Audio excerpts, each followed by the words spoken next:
يا أيها الناس، الله جل جلاله يقول في محكم التنزيل: وكلا نقص عليك من أنباء الرسل ما نثبت به فؤادك.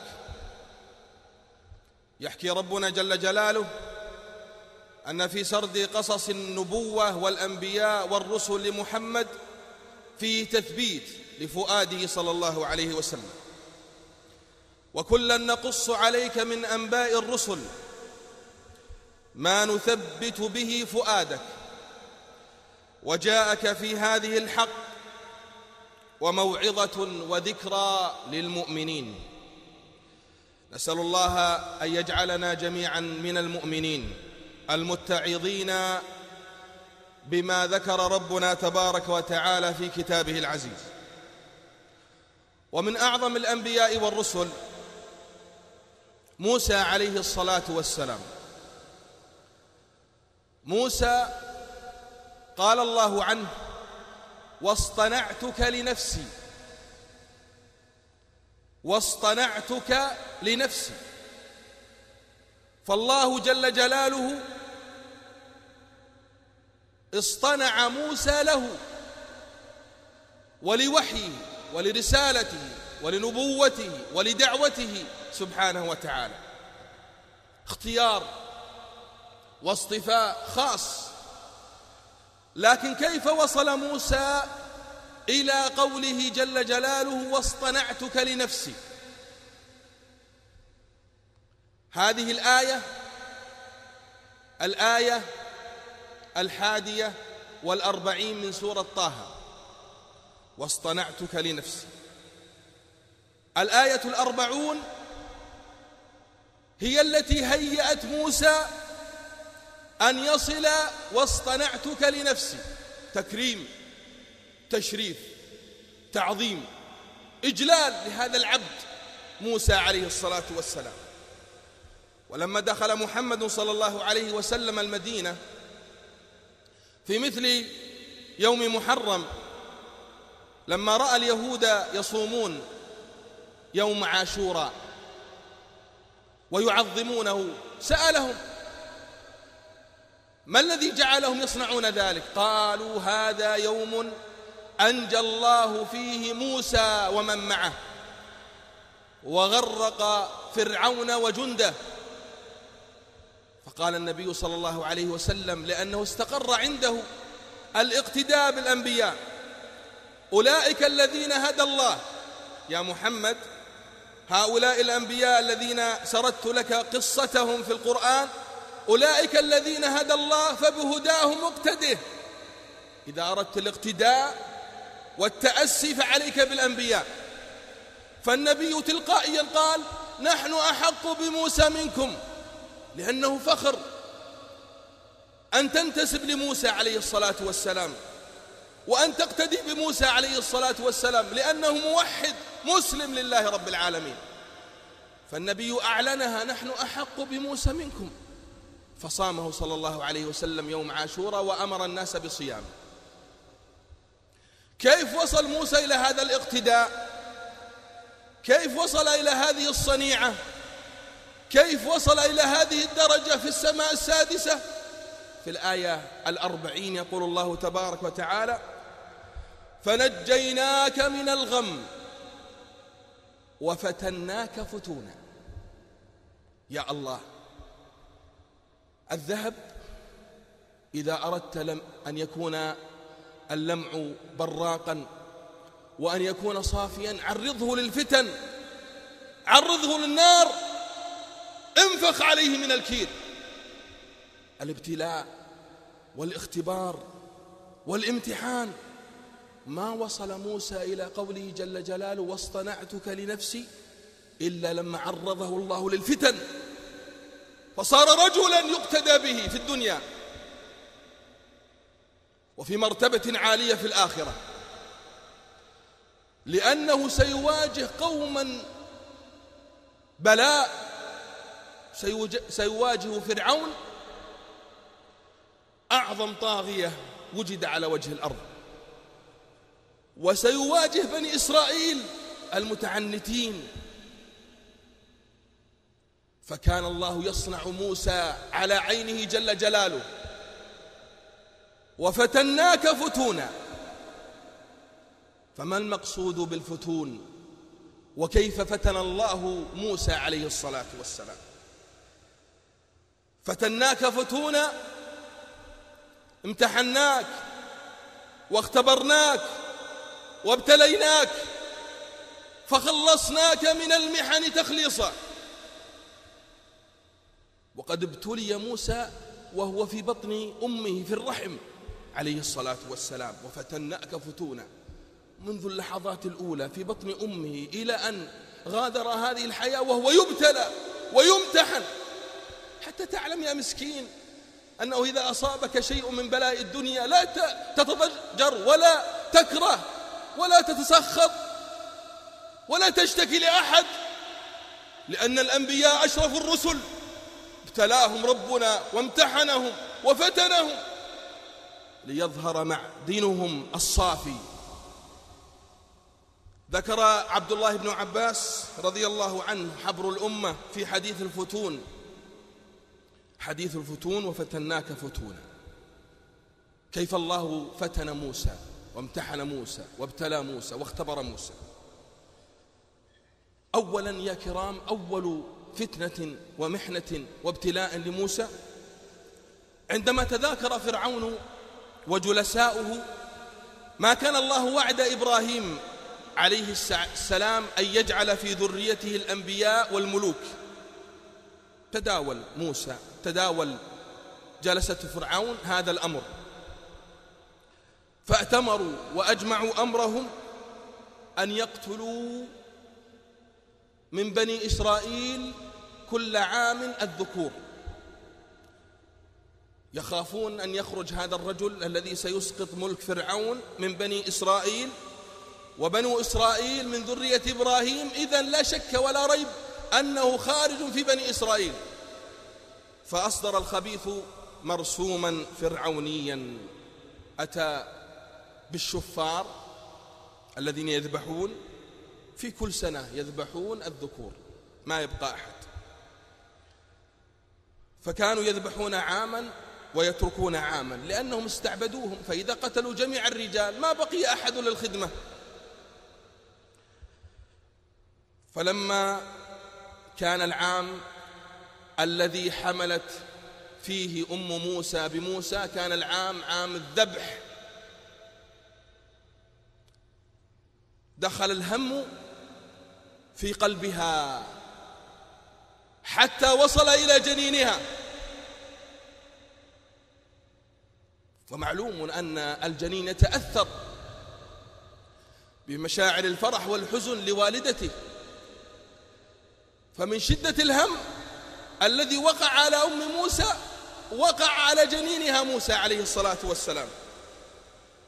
وهذا من الفتون الذي ابتلاه الله جل جلاله لموسى. واصطنعتك لنفسي، الصفاء سيكون من البداية. ومن هذا الفتون يا كرام عندما خافت عليه أمه من الذباحين فوضعته في تابوت بوحي من الله ألهمها الله، فألقته في نهر النيل، فذهب موسى في هذا التابوت إلى الجانب الذي يستقي منه جواري امرأة فرعون، يسوقه الله تبارك وتعالى بحفظه وعلى رعايته وعلى عينه جل جلاله إلى عدوه. فلما رأينه غلاما عرضنه على امرأة فرعون، فأوقع الله في قلب امرأة فرعون الحب لهذا الغلام. جاء مباشرة الذباحون والشفارون يريدون قتله، قالت اصبروا حتى أستوهبه من فرعون، اصبروا. فقالت لفرعون قرة عين لي ولك لا تقتلوه. قال الخبيث قرة عين لك أنت فقط، أما أنا فلا. يقول محمد صلى الله عليه وسلم والذي يحلف به لو قال قرة عين لي لهداه الله بموسى. القدر موكل بالمنطق، لا تتحدث بحديث لست بقدره وعلى مستواه، قل خيرا أو اصمت. هذا الخبيث تشاءم منذ اللحظات الأولى، فكان موته وقتله ونهايته على هذا الغلام.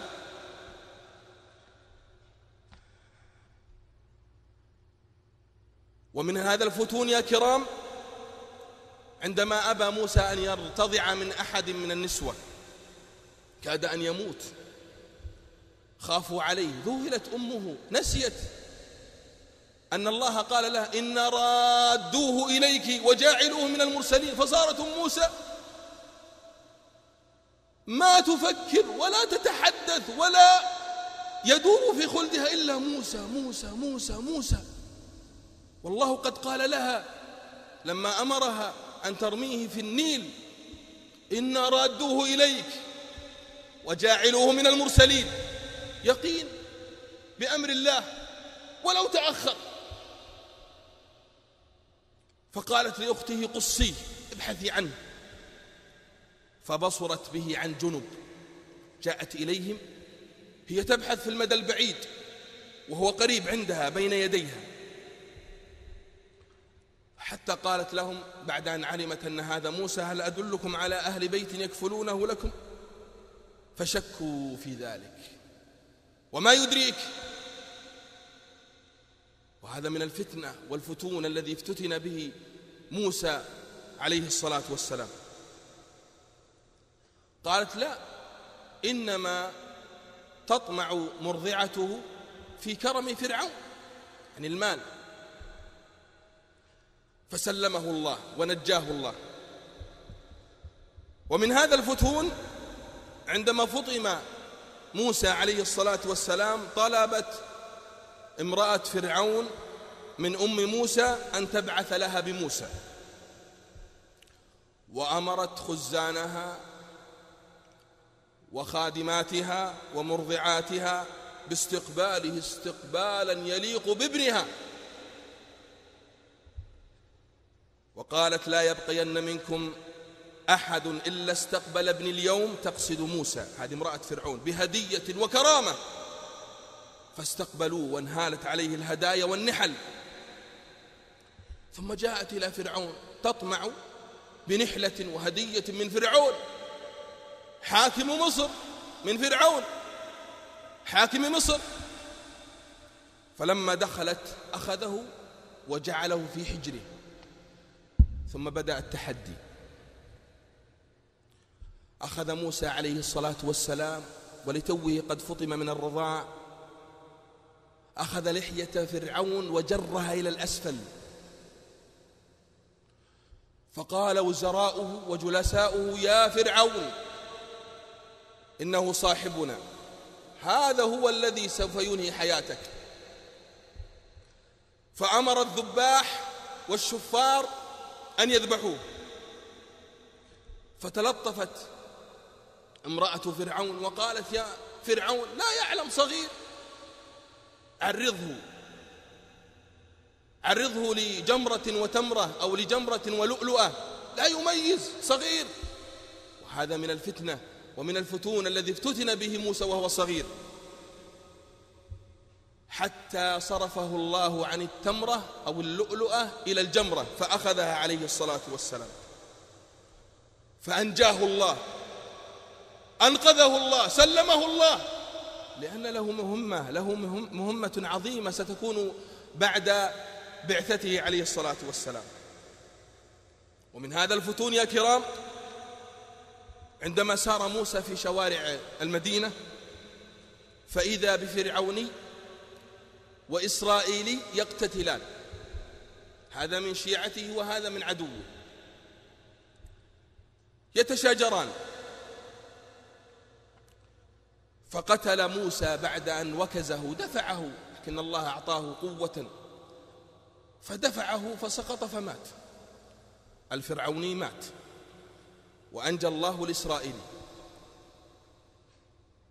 فهرب موسى، والذي فضحه هو الإسرائيلي.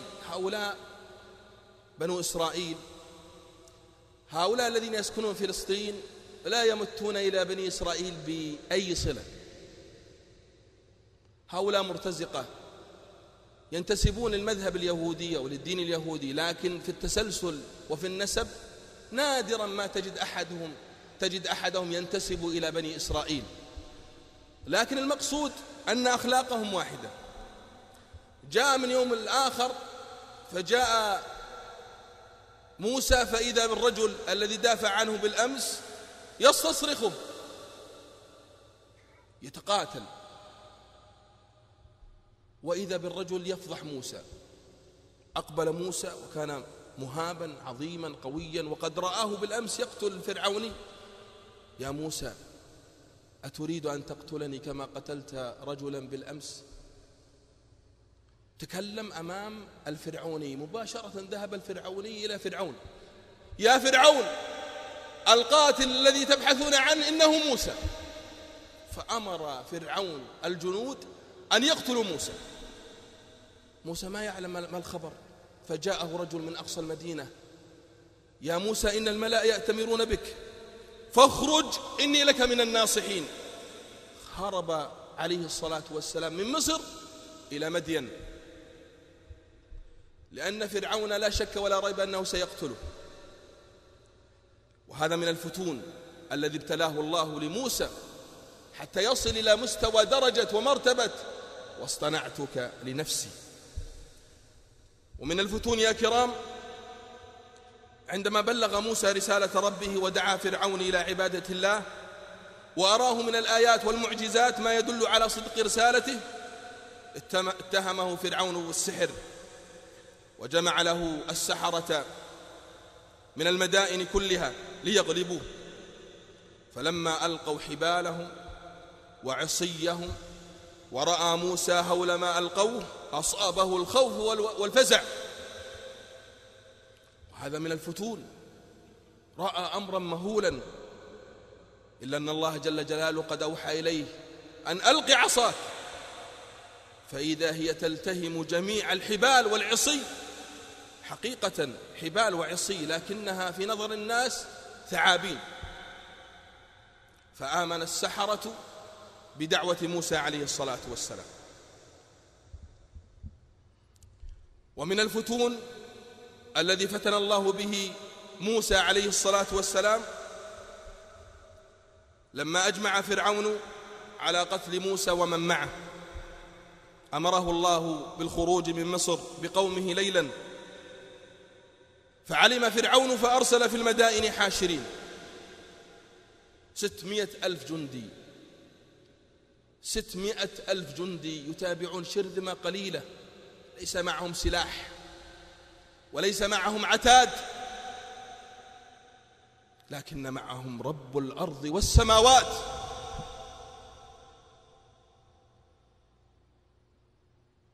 الله جل جلاله ليس فوقه عظيم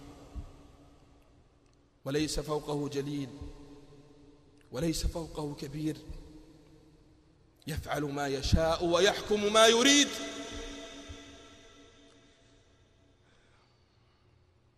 اتجهوا صوب البحر الأحمر، فكان العدو من خلفهم والبحر من أمامهم. جاءوا فإذا بموج البحر يضطرب، خوف وعدو وبحر ونساء وصغار وكبار، المستضعفون في الأرض هذا حالهم على مر الزمان.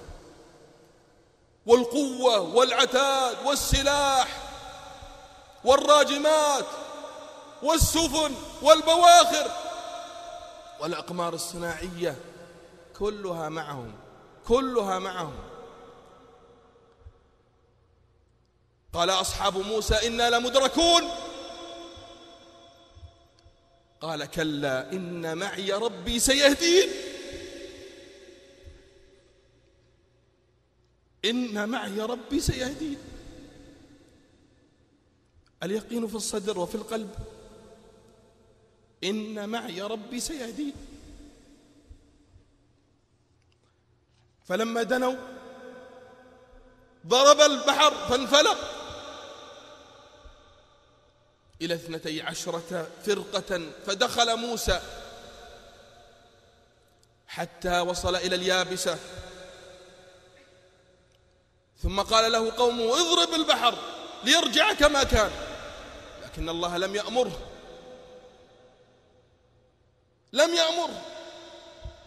حتى إذا تكامل فرعون وجنوده في البحر 600 جندي جاء الأمر الإلهي فأغرقهم الله تبارك وتعالى، ولم يبقي منهم أحدا إلا السيد والقائد والفرعون والملك، ليكون آية. هذا الذي ادعى الألوهية انظروا إليه أين وضعه، أين هو الآن؟ كل ذلك كان في 10 من محرم، في مثل هذا الشهر، في شهر الله المحرم. ولذلك المصطفى صلى الله عليه وسلم يقول عن هذا اليوم لما رأى اليهود نحن أولى بموسى منكم، فصامه صلى الله عليه وسلم وأمر أصحابه أن يصوموه. فنسأل الله أن يوفقنا وإياكم إلى كل طاعة، ويباعدنا وإياكم من كل معصية. صلى الله وسلم.